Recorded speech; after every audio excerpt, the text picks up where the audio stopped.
Hey everyone, well, got some snow to push. There's not a lot out there, but I want to get rid of it just in case it rains or whatever. The weather forecasters here in Newfoundland hardly ever get it right.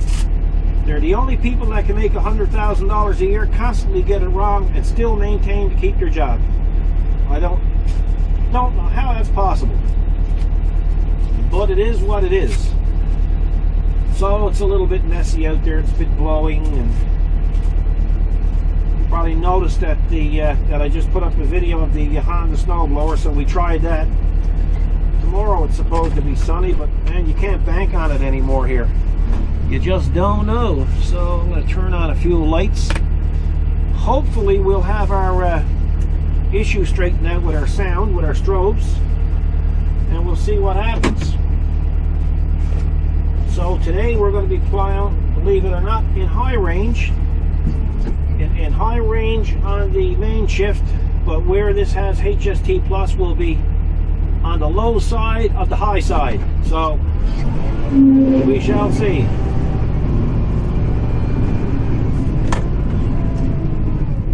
I gotta watch when I pull out of the garage so I don't tear up the side of the garage door. So here we go.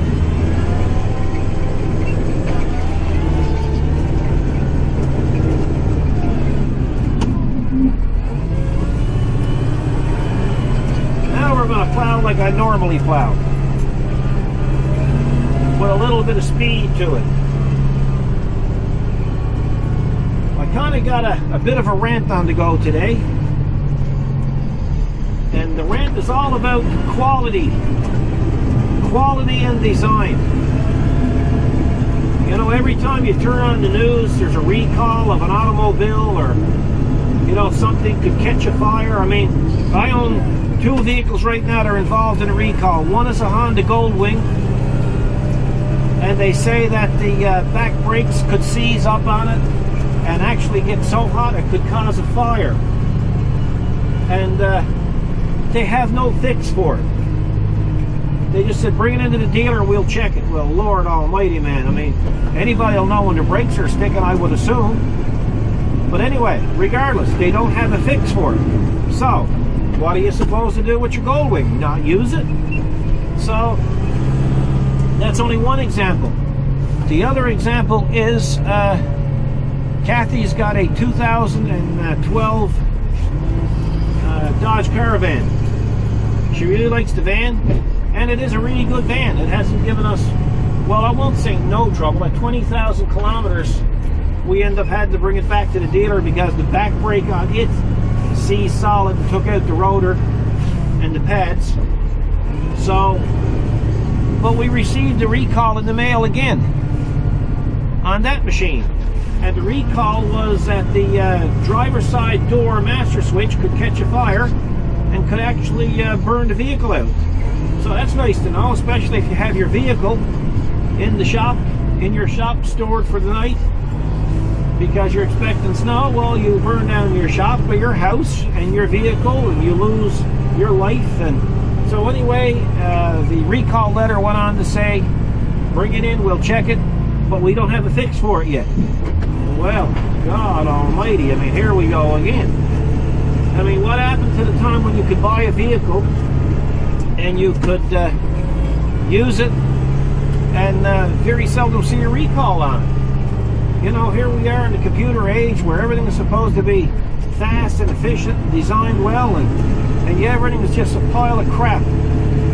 I get personally emails about all of this stuff from everybody, pretty well all in North America, and it just fascinates me. And you know, we have no affiliation with Kubota Canada, Kubota USA, Kubota Japan. We are just Kubota owners, and we receive probably, I would say, 5 or 6 emails a week on defective Kubota products. And the worst part about all of it is the dealers or the distributors or Kubota themselves won't even talk to the customers, according to the letters that we're receiving. And I always ask the person who's writing to say, I always ask, well, why why have you contacted us? And they said, well, it seems like you're the only one out there listening. Well, you know, there's not a lot I could do. I have forwarded some emails on to people with Kubota, and I don't ever expect to see any response to it. Somebody asked me the other day about the 60 series Kubota, and that's the series that replaced this 40 series. And I got to be honest with you, I'm not a fan of the 60 series. I don't think they're designed properly. When you leave hoses hanging out everywhere, there's only a chance for them to snag up. If you look down here on this FEL, all the hoses are inside the tubes, inside the FEL arms, so there's less chance for anything getting snagged up on them. You won't tear them off. I would say 20 emails every 6 months asking if there's some kind of, if I design some kind of guard that would keep the hoses from getting torn off their tractors, because it's constantly happening to them. You know, and then you got the people emailing about the emission systems. Their vehicles or their tractors are back in the shop because the light came on again, and it seems like there's nobody can fix it. Have I ran into the problem? And it's just pitiful, you know, it really is. It must be terribly disheartening for a customer to have a brand new machine and have so much trouble with it, and yet not be able to get any help from their dealer or from the manufacturer. So, you know, there's lots of competition out there now, you know, like Coyote makes a great machine, Miranda makes a great machine, John Deere has always been an exceptional machine. So, you know, if Kubota wants to maintain their reputation, they better get their arse in gear and start fixing some of these issues. Because I don't know if they're hearing them. Well, I'm certainly hearing them, and it's not good. So that's my little rant on it. I personally think that these things are getting too fancy, and two things are happening. They're not being tested properly in the real world, and they're advancing so quick that even the service techs at the dealerships aren't qualified to repair them. So, you know, when you get to that problem, you got an issue. You're going to start losing your customer base, which is not good. So that's my little rant on it, guys. I hope anybody who owns a 60 series tractor don't take too much offense to it, but it is my feelings. It's a free world. We can say pretty well what we like when it comes to that sort of thing. The last tractor that I had was in first tractor I bought from Kubota was a 4240. Excuse me, guys, for a second. I gotta move something. Okay. And it was a 4240 that I had purchased brand new. Exceptionally great tractor, really good tractor. And when it hit 200 hours, I said, well, you know what, I'd like to have the 40 or the 5740, which is what this one is. So at 200 hours, I replaced the 4240, and of course my friend bought the 4240, and he absolutely loves the thing. And of course the 5740 here hasn't caused me any issues at all. It's been a fabulous piece of equipment, but again, guys, this one here only has 200 hours on it as well, so you know, that's not a real true test. 200 hours, man, if you can't get 200 hours out of an expensive machine like this without any issues, well, it's not good enough. But anyway, I'm always interested in the newer product, and I did look at the 60 series tractor, and no, I didn't like the shape of the cab.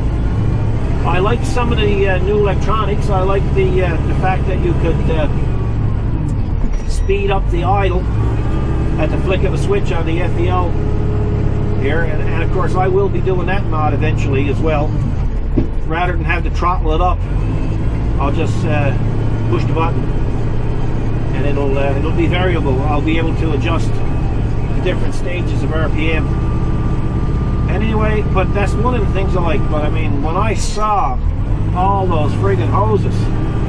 Oh, Lord almighty. What were the designers thinking in Japan to put hoses on the outside of an FEL? And even down below, they're hanging off them everywhere. I don't know. Maybe it's just me. Maybe in certain conditions you won't have any issues with them, but I don't like that. So what I'm going to do here now is I have the 2 GoPro's on the go. There's one pointing straight back, and it's still on. So I'm going to go down the driveway a bit, and I'm going to pile up this bit of snow, and I'm going to back into it with the snowblower and let you see what the snowblower works like. I was going to get Kathy to come out with the other outside camera, but guys, I'm telling you, like, it's -6 here. It's showing -6 on my ambient air temperature gauge, and I'd say with the wind it's probably closer to -15. So I really didn't want to ask the poor woman to come out in the cold again. She was just out with me this morning with the camera when we were doing the taping of the Honda snowblower. So if you haven't seen that video, guys, you might want to check it out. Pretty cool little mower.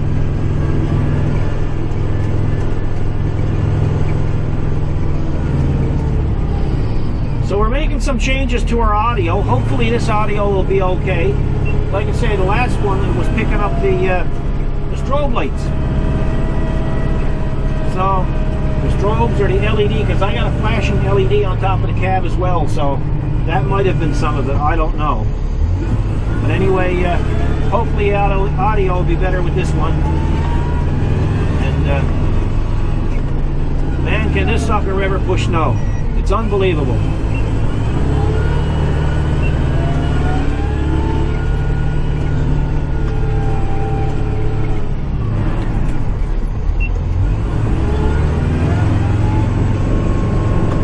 I don't know if I got it there in your point of view here, guys, when you're watching this, but there's a HST paddle here, a lever, and it's a paddle up and down, and it gives you high and low range in each range. So I got a high and low and high, a high and low and medium, and a high and low and low. So right now it's showing a turtle down there on the dash, so I'm just going to back up, and now I'm going to hit the pedal, and you can hit the lever. There you go. That's all I have to do. So it's just a fabulous, fabulous machine. I love that transmission. Kubota got that right, I'll tell you. And the auto throttle, of course. When you take your foot off, of course, the engine dies down as well. So it's great. So what we're going to do is we're going to back up. And of course, I'm going to switch over to the snowblower, and it'll be the first time this year we use the snowblower. So I'm going to go down to the display mode, or the HST mode, and I'm going to turn it on stall guard. Then I'm going to go over here to display mode, and I'm going to bring up my PTO. So my PTO is in the off position there now. Now, here's something else that people do with tractors that I cannot stand, and I don't know why they do it. I see so many people using their snowblower, their rear snowblower, and they're backing up, and they got their FEL and their bucket right up in the friggin' air. Now, it's beyond me why people do that, because the center of gravity is upset. If you happen to go over something, you're going to tip it over. You know, I know the snowblower will give you some stability, but then there's always a chance of a wire, striking an object that you can't see, because I can only see this far. I can't see. I would literally have to get up like that to see where the top of the bucket is to. So guys, for the love of God, keep your buckets down. You don't need them up. I know what you're thinking. If you swing too much, you're gonna hit something. Well, you know, be a responsible operator and keep an eye out for those things.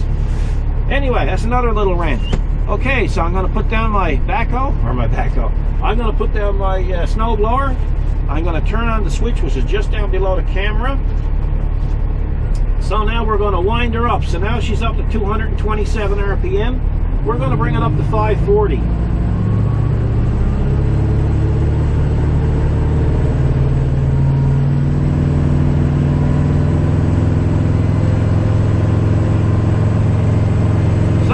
close enough. 541 will do it. So, you guys can see that there now. Let's have a look and see what happens when we back into that pile. I think what I'll do is I'll turn it that way so it don't blow in our faces.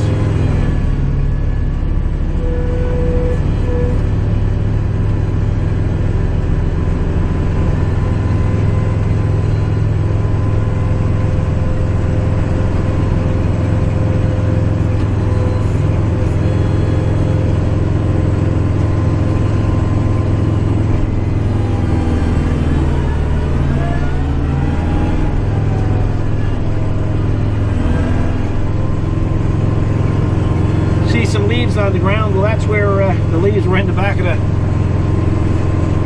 snow blower.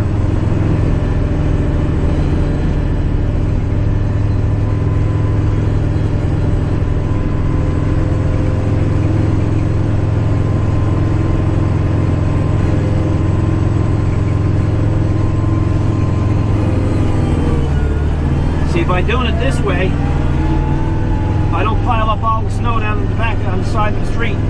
I can just blow it on the side of the garden. And I'm kind of just basically showing you how the snowblower works too, guys. So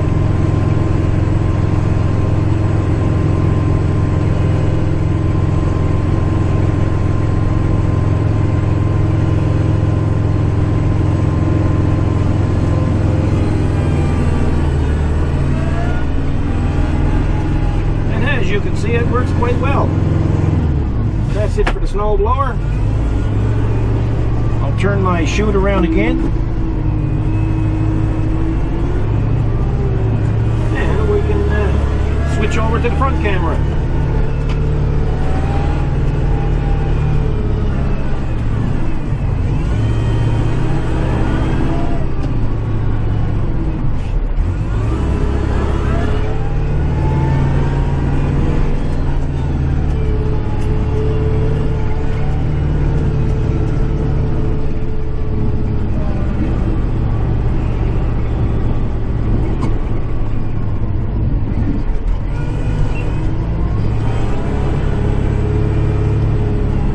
Guys, when you're plowing, don't pile up any snow on the street.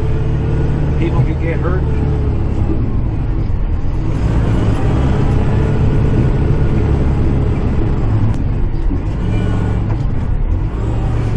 Turn on my reverse beeper, just in case we have any joggers or anything going by. I almost ran over a jogger here one day in the middle of the storm, 6 o'clock in the morning.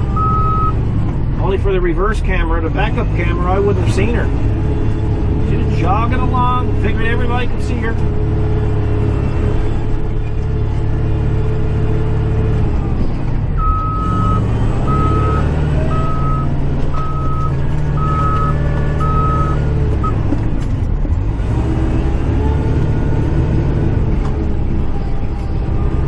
And I'm not using float here, guys, because it's quite rough, so I'm just kind of feeling the FEL back and forth.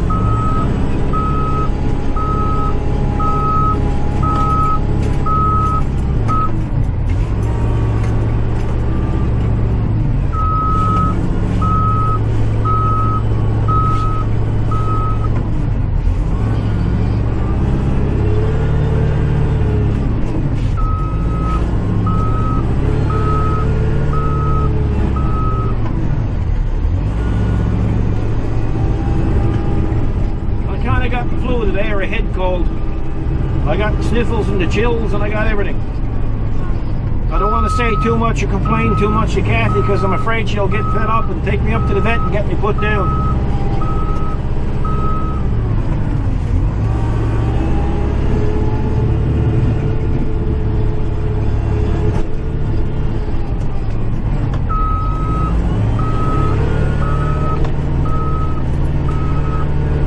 And that's it.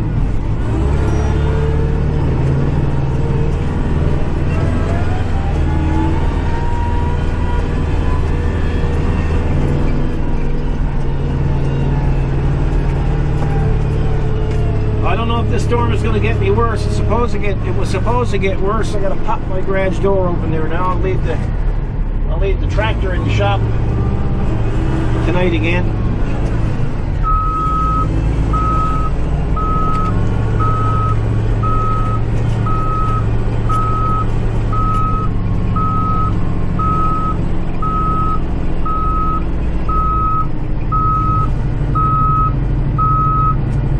don't turn off that beeper. Probably one of the most annoying things in the world, yet they're probably the safest thing to have on the back of a tractor.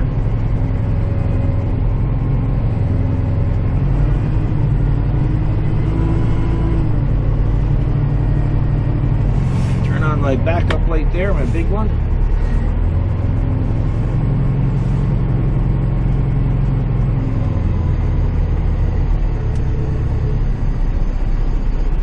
And there it is, and it can't be no tizzer.